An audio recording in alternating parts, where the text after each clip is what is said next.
Ele foi num navio de bandeira francesa, foi até Paris, chegando em Paris. De lá, então, ele se locomoveu até a parte que ele ia ficar hospedado.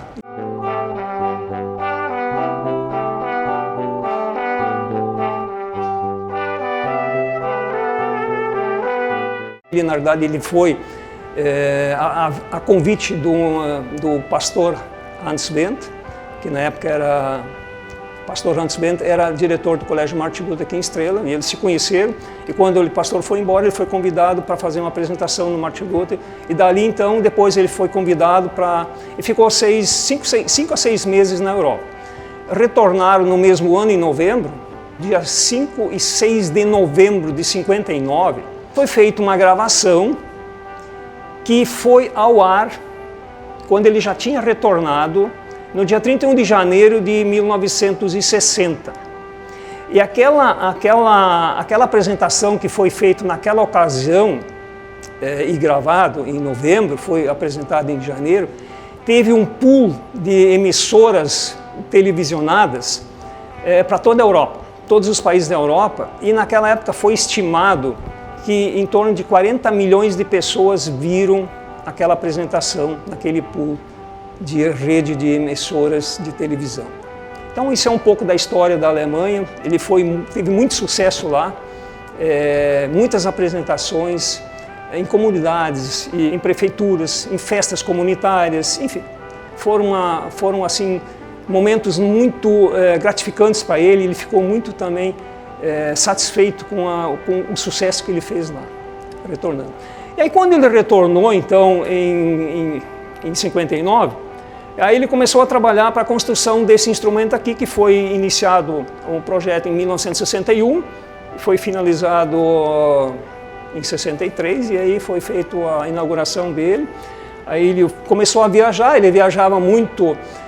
E interessante, um fato interessante que eu quero trazer para vocês, vou pegar uma outra foto aqui. Olha só, aqui nós temos uma foto do primeiro carro, o primeiro veículo aonde ele se locomovia com a família. Então aí vocês podem ver que tem 3 crianças, então são os filhos de Henrique e de Vilma Rex-Ibel, né?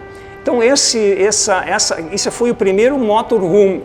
Ele também foi um pioneiro dentro dessa área na construção de motorhome.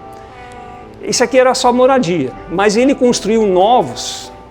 E o mais recente foi construído na época de 60, que era vamos dizer assim, em miniatura, um apartamento completo, com banheiro a gás, água quente, cozinha, cama, enfim, toda a estrutura. Ele não dependia de hotel. Não era necessário ele se hospedar em hotel. Então é o seguinte, tem a questão da divulgação. Na época não tinha muitas rádios disponíveis nas localidades menores, e eram muitas as localidades por onde ele passava, porque ele ia seguindo um roteiro. Na verdade, ele não fazia o roteiro, ele ia construindo o roteiro na medida que ele fosse evoluindo na expansão desse trabalho, de uma localidade a outra. Aí, para divulgar nessas localidades onde ele não tinha a disponibilidade de fazer isso por rádio, ele soltava foguete lá, chegava numa localidade, soltava um foguete, aí a vizinhança toda ouvia. Mas o que foi? O que está vendo aqui? Coisa desse tipo. Aí ele fala, hoje tem uma apresentação assim, sim, Dome Orquestra, tal lugar.